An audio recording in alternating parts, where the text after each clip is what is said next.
날씨가 참 요상합니다. 비가 계속 며칠째 지난주부터 끊임없이 오다 개다를 반복하더니 오늘은 해가 뜨는가 싶더니 또 바람이 심하게 불면서 빗방울도 또 심하게 날리더라고요. 요즘 날씨가 속된 말로 좀 제정신이 아닌 것 같습니다. 그런데 날씨를 바라보면서 저는 간혹 그런 생각을 해봅니다. 혹시 나의 믿음도 나의 신앙이 이와 같으면 어떠할까? 네, 정말 제가 지금 이 자리에 서기 이전에 청년 때에 지금도 젊지만 좀 더 어릴 때이겠죠.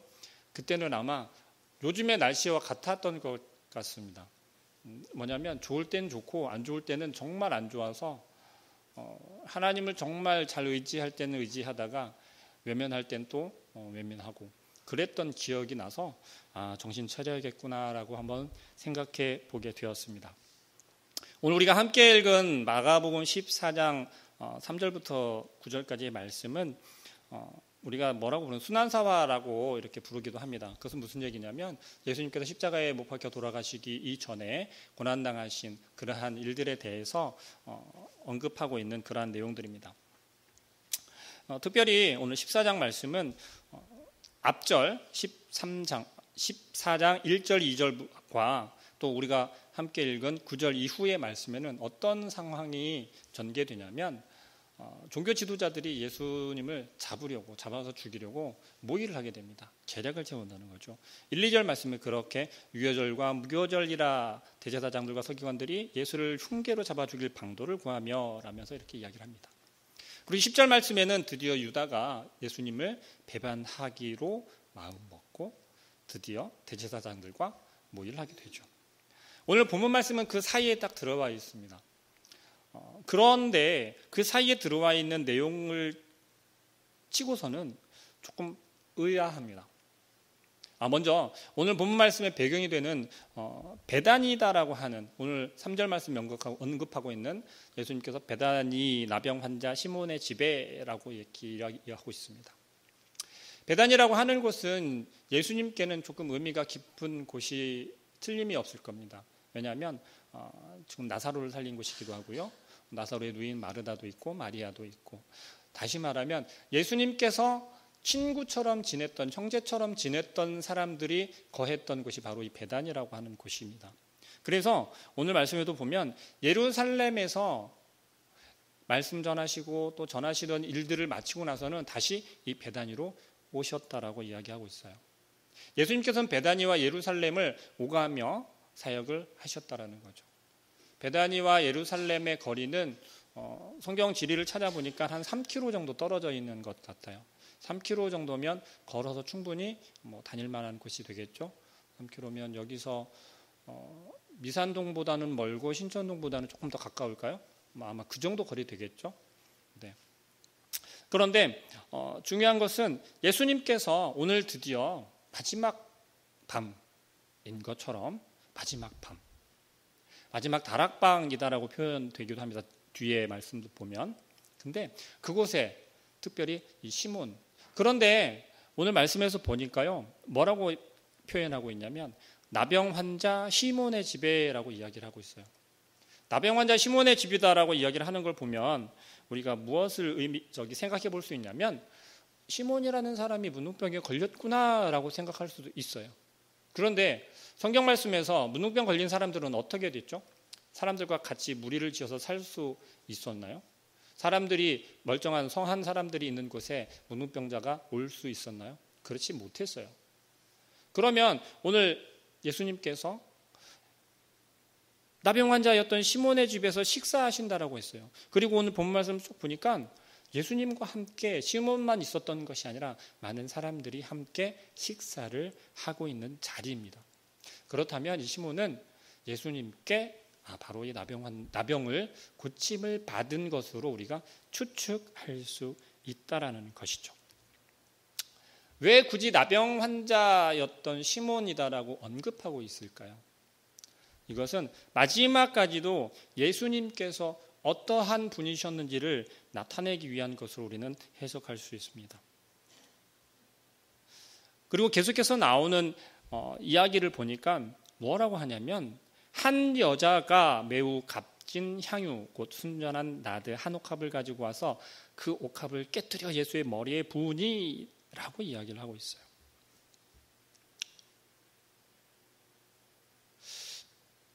혹시 이 순전한 나드 한 옥합이 어느 정도 되는지 혹시 아시나요? 이것은 그냥 요즘에 이해하기 쉽게 어떤 것으로 표현할 수 있냐면 향수로 표현할 수가 있어요. 근데 향수라고 하기보다는 이게 그 나드를 찾아보니까요. 이게 그 인도 지방에서 나는 그런 식물로부터 추출하는 뭐 그런 거래요. 그런데 좀 더 자세히 찾아보니까 석회 동굴에서 석순에서 한 방울씩 똑똑 떨어지는데 그게 식물성 지금 오늘 나타나는 것처럼 어떤 향유, 향수처럼 사용되는 그러한 거래요. 근데 이게 1년 동안에 채취할 수 있는 게 0.25mg이래요. 그러면 오늘 여기서 표현하는 거는 나드 한 옥합이래요. 한 옥합. 한 옥합이다라고 하는 걸 양으로 따지면요. 저희 500ml 물병 있죠.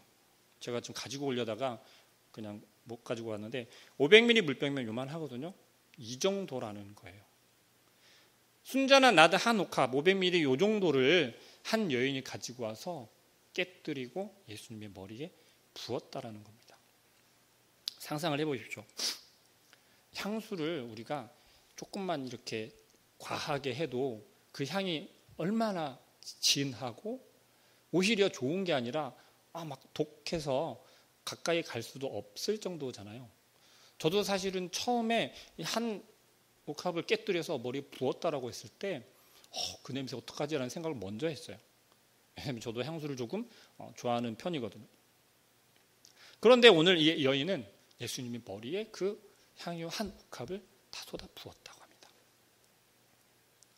근데 배경 자체는 예수님께서 굳이 이 나병 환자 시몬의 집에라고 표현을 한 것은 끝까지 마지막까지 예수님께서는 부유한 자들과 함께 하기보다는 연약하고 부족하고 힘없고 아픈 사람들과 끝까지 함께 하고 계신다라고 하는 것을 오늘 말씀에서 보여주고 있습니다. 그리고 제가 언급한 것처럼 오늘 우리가 함께 읽은 본문 말씀이 예수님을 잡아 죽이려는 그 음모와 또 가룟 유다의 배신하는 그 장면 중간에 들어와 있다는 것을 우리는 좀 집중해 볼 필요가 있습니다. 그러면서도 제가 오늘 함께 나누면서 말씀의 제목을 우리의 섬김이다라고 정했습니다. 본문을 하나하나 살펴보면서 우리가 나누어 보도록 하겠습니다. 3절 말씀에 베다니 문둥병 시몬의 집에서 이러한 일이 사건이 발생하게 되었습니다. 아마 예수님께 은혜를 받은 사람들 또한 예수님의 제자들이 함께 모여서 이 시몬의 집에서 식사를 나누고 있을 거였습니다. 이때 당시 식사 예법은요, 우리가 보통 알고 있는 것처럼 식탁 교제를 나눈다라고 하지만 보통 그림을 많이 아마 보셨을 거예요. 손님을 청해서 식탁 교제를 나눌 때 식탁은 오히려 이렇게 가운데 좀 멀찍이 있고요. 우리가 큰 집의 거실을 생각하시면 될 것 같아요. 그리고 주변에는 소파가 이렇게 앉아 있습니다. 그럼 소파에 앉아서 우리는 정자세로 앉지만 이들의 문화는 그랬다라고 합니다. 약간 비스듬히 우리가 버르장머리 없이 어떻게 기대에 앉아 있냐라고 하는 것처럼 그렇게 앉아서 접시에 음식을 받아서 그렇게 나누는 게 식탁 교제였었다라고 과거 문헌이라든지 아니면 자료들을 통해서 우리가 알 수 있습니다. 그런 만찬을 지금 나누고 있었어요. 그리고 예수님께서 지금 잡히시기 직전이기 때문에 예수님께서는 아주 중요한 이야기를 그 제자들과 그 사람들과 함께 나누기를 원하셨을 거예요. 그리고 가룟 유다가 배반하는 그 사건도 예수님께서 예언을 하시고 지금 그러한 정황 가운데 식탁 만찬을 나누고 있었습니다. 그때 한 여인이 들어옵니다. 미리 언급한 것처럼 누군지 알 수 없는 여인이에요. 오늘 우리 본문에서는 그렇게 이야기를 하고 있습니다. 그런데 요한복음 12장에서 보면 그 여인이 마리아라고 이름을 언급하고 있어요. 근데 근데 사실은 그 여인이 마리아인지 아니면 그냥 장에서 장사를 하던 여인인지는 분명하게 알 수는 없어요. 그러나 요한복음의 근거를 따르면 이 여인을 마리아라고, 옥합을 깨뜨렸던 마리아라고 이렇게 우리가 이해하기도 합니다. 어쨌든 이 한 여인이 그 식탁 교제하는 그곳에 와서 뭐예요? 그 옥합을 깨뜨려요. 그리고 예수님의 머리에 부어버립니다. 이것을 돈으로 환산하면요, 얼마 정도 될까요? 제가 아까 말씀드렸잖아요. 1년 동안 모으는 게 0.25mg이래요. 0.25mg이면 한 요만큼 될 거예요. 1년 동안 모은 게. 그럼 제가 500ml라 그랬잖아요. 그럼 뭐 얼마나 오랫동안 아니면 많은 양을 모아야 이만큼이 되겠어요. 그렇다면 그 값어치 역시도 굉장히 크겠죠. 표현된 건 뭐라고 설명이 되어 있냐면, 노동자가 1년치 월급을 하나도 쓰지 않고 모으면 그게 한 데나리온이래요. 한 데나리온. 근데 오늘 설명에서, 오늘 본문 말씀에서는 그 깨뜨린 향유 옥합의 값어치가 얼마라고 이야기를 하냐면 300데나리온이래요.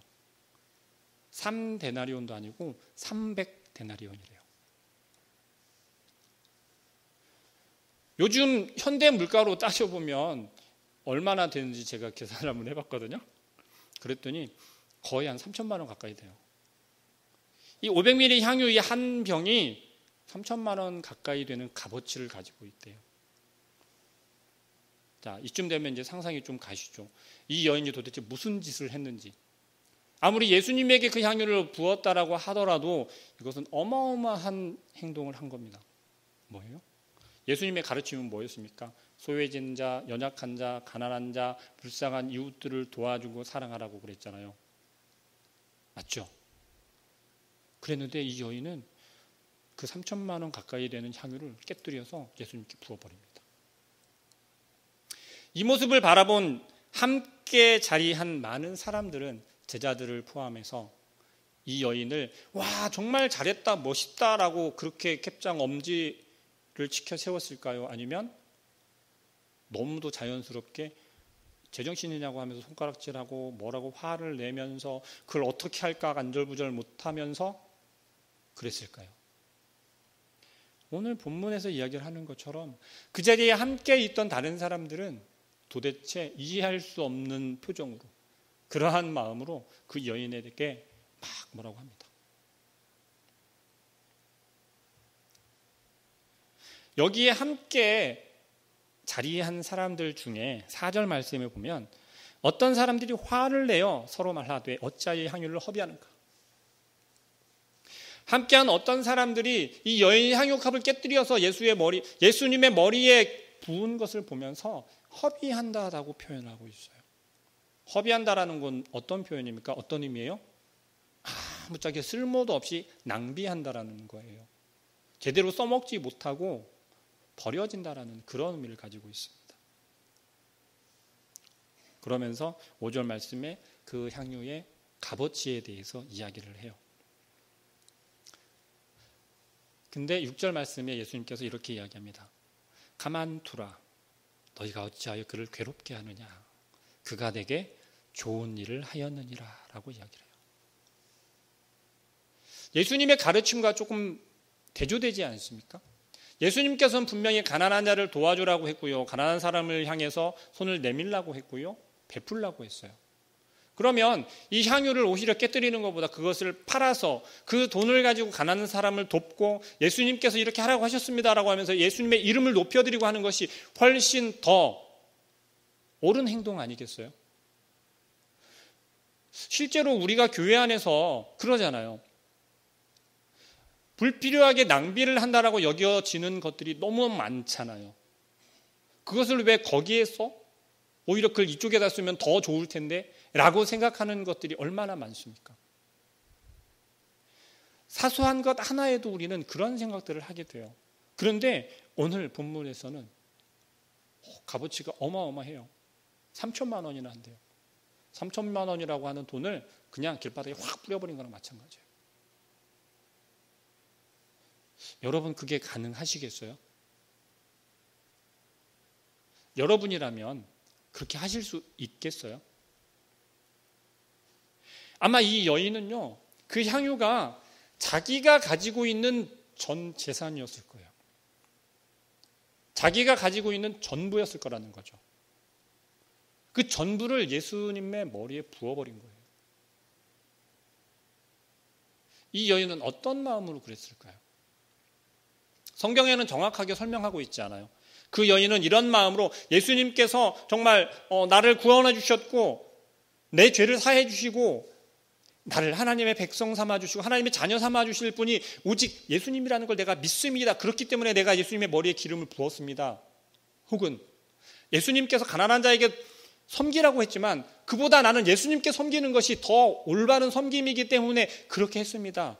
라는 설명이 하나도 되어 있지 않아요. 전혀 이 여인은 어떤 생각과 어떤 마음으로 예수님께 그렇게 했는지 설명되어 있지는 않아요. 그런데 예수님께서 오히려 설명하고 계세요.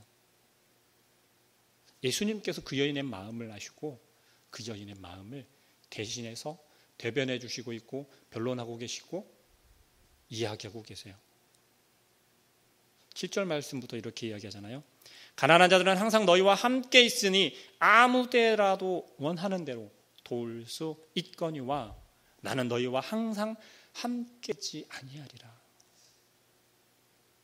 우리는 예수님에 대해서 알고 있고 예수님께서 어떤 삶을 사셨고 어떤 사역과 어떻게 하나님 곁으로 다시 가셨는지를 이미 알고 있잖아요. 그렇기 때문에 오늘 이 말씀을 들으면서 하고 고개를 끄덕끄덕 하실 수 있을 겁니다. 그런데 이때 함께 있었던 그들은 조금 더 설명을 해보자면요. 4절 말씀에 어떤 사람들이 화를 내었다라고 했잖아요. 그 사람들이 이 자리에 함께 하고 있는 그 사람들 중에 이 어떤 사람들이 누구인지를 짐작할 수 있는 것은요. 이게 원어를 찾아보니까 뭐라고 설명이 되어 있냐면 이 어떤 사람들이다라고 하는 건 소유격으로 사용을 하고 있어요. 복수인데도 소유격으로 사용을 하고 있어요. 다시 말하면 예수님께 속한 사람들이다라는 거예요. 이 어떤 사람들이라고 하는 게 그 여인을 향해서 뭐라고 꾸지람을 하고 손가락질을 하면서 화를 내는 그 사람들이 바로 예수님의 제자들이라는 거예요. 예수님의 제자들이 어땠죠? 아이들이 우는 걸 막았던 제자들이에요. 그때 왜 그랬습니까? 예수님이 어떤 분인지 온전히 알지 못할 때였어요. 예수님을 따라서 다니기는 합니다. 예수님께서 나를 따라오라고 하니까 순종했어요. 그 말씀을 들음에 그들의 마음이 변화되고 그들의 눈이 뜨여져서 예수 그리스도가 어떤 분인지를 알게 되었어요. 그렇기 때문에 따라 나섰던 겁니다. 그런데 따라다니면서 예수님께서 기적을 행하고 이적을 행하시고 그 말씀의 능력을 보여주시는데도 불구하고 이 제자들은 어떤 상태였냐면 우와 놀랍다 저게 도대체 누구야? 라는 거예요. 하나님의 아들이라는 걸 예수님께서는 함께하는 제자들에게 보여주고 설명해주고 물론 비유로 말씀하고 계셨지만 예수님께서 무슨 일을 행해야 하는지 제자들에게는 다 보여주시고 말씀하셨어요. 그런데 이 제자들은 알지 못했다는 거죠. 함께하면서도 알지 못했다라는 거예요. 근데 예수님께서 이제 곧 잡히시기 직전인데도 불구하고 이들은 온전히 보지 못하고 있는 거예요. 예수님께서 어떤 분인지 예수 그리스도가 왜 그들과 함께 하시고 왜 그들 곁에 오셔서 그들과 떡을 떼시는지 알지 못하고 있는 거예요. 그렇기 때문에 이 여인이 행한 행동은 도저히 이해가 되지 않는 행동이었죠. 도저히 받아들일 수 없는 행동이었어요. 예수님께서 항상 말씀하셨잖아요. 가난한 자들을 돌보고 그들을 향해서 먼저 손을 내밀고 그들에게 찾아가고 내가 가진 것을 그들에게 나누어 주라는 거죠. 이게 무엇이에요? 예수님께서 우리들에게 가르쳐 주신 제자들에게 가르쳐 주신 섬김이었어요. 그런데 예수님께서 그렇게 말씀하셨는데도 불구하고 오늘 이 사건 현장에서는 예수님께서 다른 이야기를 하시는 거예요. 제자들은 조금 혼란스러울 수 있어요.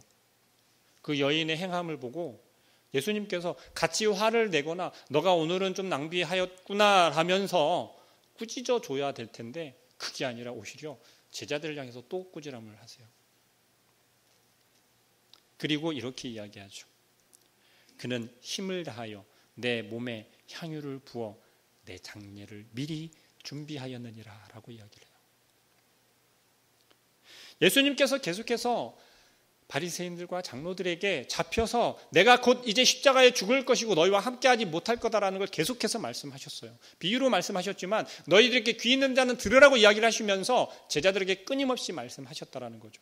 그런데도 이들이 깨닫지 못하고 알지 못했던 건 왜 그럴까요? 예수님을 메시아라고 이들은 바라보았어요. 믿었단 말이에요.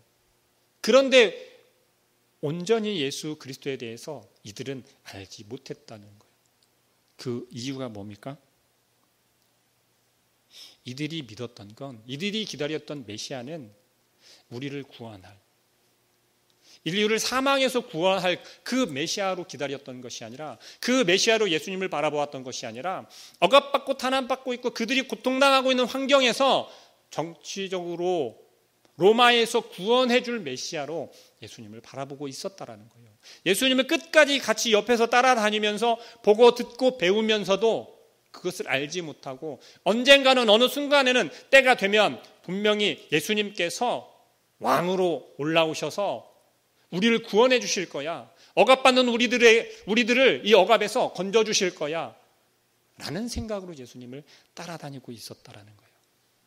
다시 말하면 우리가 신앙생활을 열심히 하고 있으면서도 예수님을 믿는다라고 고백하면서도 내가 믿는 예수님은 나 어려울 때 나에게 힘을 주시고 나에게 문제가 생겼을 때 그 문제를 해결해 주시는 그러한 해결사 같은 예수님으로 우리가 믿어가는 것과 똑같다는 겁니다. 이 중에 우리 중에 지금 옥합을 깨뜨린 것과 같은 그러한 믿음을 가지고 있는 성도들이 분명히 있을 줄 믿습니다. 우리 주님께서는 그런 분들에게, 그런 성도들에게 나의 장례를 예비하는구나 라면서 미쁘다라고 말씀하시면서 어루만져 주실 겁니다. 예수님께서는 곧 자신의 죽음을 이야기를 하고 계세요. 그러면서 이 여인은 나의 장례를 아무도 준비해 주지 않는 나의 장례를 미리 예비해 주고 있노라고 말씀을 하고 계십니다. 고대 문헌이나 고대 문화를 바라보더라도 장례 문화는 우리가 한국식은 염을 하잖아요. 우리 어제 또 장례를 마치지 않았습니까? 네. 우리는 장례를 하면 염을 하고 보내드리는 그 시신을 그래도 가장 깨끗하고 아름답고 향기롭게 해서 이렇게 보내드리는 게 우리 한국의 장례 문화잖아요. 저도 좀 어려서부터 장례를 좀 많이 보다 보니까 시골 장례는 시골에서는 직접 염을 막 다 하고 정말 이렇게 상여 메고 나가고 막 동네 한 바퀴 돌고 막 하잖아요. 어려서부터 좀 그런 걸 좀 많이 봤어요. 또 아버지께서 또 목회하시면서 그런 시골에는 이렇게 장례를 치를 때 염을 할 만한 사람이 없기 때문에 대부분 교회 목사님들이 그러한 일들을 많이 감당하셨어요. 그래서 예전에 목사님들은 염도 할 줄 아셔야 되고 장례 절차라든지 그런 걸 또 잘 알고 계셔야 하더라고요. 저는 이제 뭐 어릴 때지만 그냥 따라다니잖아요. 따라다니면서 자연스럽게 이제 보게 되는 거죠. 근데 그럴 때 보면 참 희한한 게 한 가지가 죽은 사람을 정말 예쁘게 화장도 하고 꽃단장을 시키고 그렇게 해서 상여를 내보내더라고요. 상여도 보면 되게 알록달록 예쁘잖아요. 예쁘게 하는 게 뭐 가는 길에 뭐 그렇다라고 우리나라에서는 하는데 어쨌든 이때 예수님 시대 이 당시에도 마찬가지 문화가 있었던 거죠. 장례를 치를 때는 항상 기름을 부어서 그 시신에 향유를 붓고 그렇게 장례를 치른 것으로 설명하고 있어요. 예수님께서는 지금 그 장면을 그 모양을 이야기를 하고 계시는 거예요. 나의 장례를 미리 준비하고 있다라는 거예요. 이걸 다른 말로 바꿔서 이야기를 하면, 표현하자면 어떻게 되냐면, 예수님의 장례는 그 누구도 준비하고 있는 사람이 없다라는 거예요. 예수님의 장례를 그 어느 누구도 섬기지 않고 있다라는 거예요. 눈치조차 채지 못하고 있다라는 거예요. 우리 한번 옆에 분들 바라보시면서 한번 이렇게 생각해 볼까요? 옆에 있는 분들이 정말 내가 섬겨야 할 대상인지 아니면 내가 섬김을 받아야 할 대상인지. 죄송합니다. 혹시 속으로 이분에겐 내가 섬김을 좀 받아야 되라고 만약에 생각을 하신 분이 있다면 아닙니다.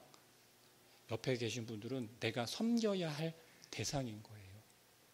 예수님께서 말씀하시는 건 그거예요. 우리가 함께 신앙생활하고 있고 함께 예수님을 믿고 바라보며 나아가고 있지만, 함께 발맞추어 가고 있지만, 우리가 함께 주님을 섬긴다라고 하지만 주님께서 말씀하시는 건 뭐예요? 바로 옆에 있는 사람이에요. 내 옆에 있는 사람을 내가 섬겨야 한다라는 거예요. 불우한 이웃도 도와주고요. 가난한 자도 우리가 섬겨야 되고요. 병든 자들도 우리가 도와줘야 하는 게 맞습니다. 예수님께서 보여주신 본이고요. 그 섬김의 모습을 우리에게 가르쳐 주셨어요, 직접. 그런데 오늘 본문에서 특별히 말씀하고 계신 이 섬김은 무엇이냐면요, 바로 예수 그리스도께서 나를 대신해서 죽으실 때 그 죽음을 준비하고 섬길 사람을 이야기하는 거예요. 제가 오늘 여러분들과 함께 나누고 싶은 것은 바로 이것입니다. 예수 그리스도의 십자가 죽으심. 다시 말하면 내가 예수 그리스도의 십자가의 보혈로 이전에 나는 죽어야 되는 거잖아요. 예수님의 그 십자가와 함께 내가 죽어야 하는 거잖아요. 내가 믿을 때 주님께서 나와 함께 하시고 나 때문에, 나의 죄 때문에 십자가 지시는데 나는 가만히 룰루랄라 있으면 되는 건가요? 지금 아무것도 눈치채지 못하는 이 제자들처럼 주님은 죽으신다고 하지만 에이 설마 우리를 구원해 주실 분이 어떻게 죽으면 안 되지 라는 그러한 착각에 빠져 있다면 이제 벗어나야 됩니다. 주님께서 이야기하시잖아요. 우리는요, 예수 그리스도의 그 죽으심을 준비하는 그 마음으로, 그 여인이 자기의 전 재산을 털어서 예수님의 머리에 부었던 것처럼 내가 나를 대신해서 죽으실 그 주님을 향해서 나의 모든 것을 드려 그분의 제사를, 그분의 장례를 섬겨야 한다는 겁니다. 그것이 우리의 예배의 삶이 되어야 하고, 우리의 예배가 되어야 하고, 우리의 삶의 모습이 되어야 한다는 거예요. 그렇게 할 때 9절 말씀에 이렇게 이야기하잖아요. 내가 진실로 너희에게 이르노니 온 천하에 어디서든지 복음이 전파되는 곳에는 이 여자가 행한 일도 말하여 그를 기억하리라 하시니라. 이 말씀을 이해하는데 조금 어려웠어요. 단지 복음서를 통해서 복음서에 이 사건이 동일하게 기록이 되어 있거든요.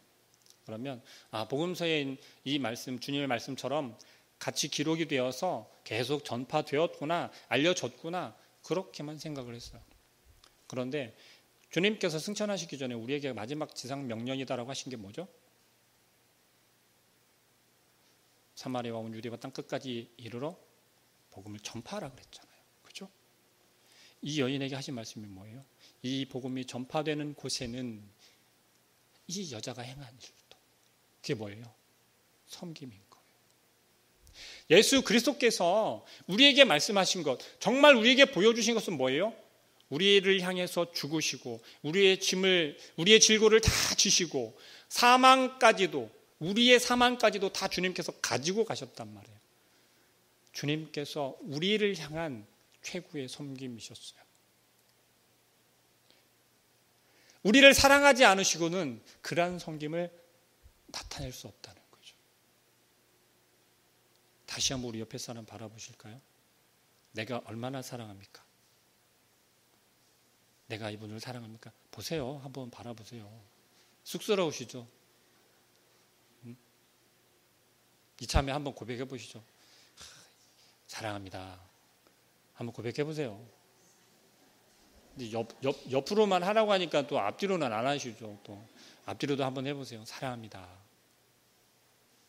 이 사랑이요, 정말 하나님께서 나를 사랑하신 것처럼 내가 내 옆에 있는 분을 사랑하시고 내 이웃을 사랑하시고 내 가족들을 사랑한다면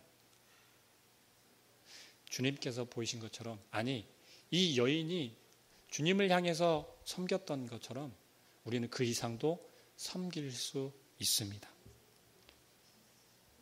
오늘 제가 여러분과 함께 나누고자 했던 것은 다른 게 아니라 바로 이것입니다. 진정한 섬김이 무엇이냐라는 거죠. 단지 이웃을 섬기고 이웃을 향해서 내가 도움의 손길을 주고, 그 이전에 온전한 섬김은 바로 예수 그리스도 앞에서 예수 그리스도를 섬기는 그 섬김이 우선되어야, 그래야 자연스럽게 이웃을 사랑할 수 있고 이웃을 섬길 수 있다라는 것입니다. 우리는 하루하루를 살아가면서 내가 섬김을 받기만을 원하지 내가 섬기려는 것은 좀 많이 약하잖아요. 그런데 내가 섬기려는 그 대상이 내 이웃이 내 가족이 아니라 주님이다라고 생각을 해보세요. 나를 대신해, 내 죄를 대신하는 주님이세요. 나를 대신해서 죽으러 가시는 주님이세요. 내 모든 악한 것들을 다 짊어지고 가시는 그 주님이세요. 그러면 최소한 그분을 향해서, 그 주님을 향해서는 내가 드릴 것이 없다라면 내 옷깃으로 그의 발걸음이라도 닦아드려야 되잖아요. 그 주님을 향한 섬김이 우리의 삶 속에서, 나의 삶 속에서 나타나길 소망합니다. 기도하겠습니다. 사랑하는 하나님, 하나님께서는 우리를, 나를 사랑하셔서 독생자 예수 그리스도를 아낌없이 보내주시고 죽으시고 희생하신 그 사랑을 우리가 기억하게 하여 주시옵소서. 우리는 그저 이웃을 섬기며 이웃을 도와주고 내가 나아가서 그들과 함께하는 것이 온전한 섬김이라고 여겼습니다. 그러나 하나님께서 오직 예수 그리스도를 통하여서 우리에게 보여주신 것은 주님의 그 죽으심을 준비하고 예비하는 섬김이야말로 온전히 내가 섬겨야 할 섬김임을 다시 한번 깨닫게 하시고 알게 하시니 감사합니다. 우리의 모든 것을 드려서, 우리의 전부를 드려서 주님을 섬기게 하시고 그 섬김 가운데 나타나는 사랑을 통해서 우리 이웃들을 섬길 수 있는 지혜로운 저희들 되게 하여 주시옵소서. 하루하루를 살아가며 하루하루를 살아갈 때에 우리가 하나님께서 주시는 은혜가 아니면 살 수 없습니다. 아버지 하나님께서 주시는 그 사랑이 아니면 내가 서 있을 수조차 없습니다. 나에게 부어주시고 나의 마음 가운데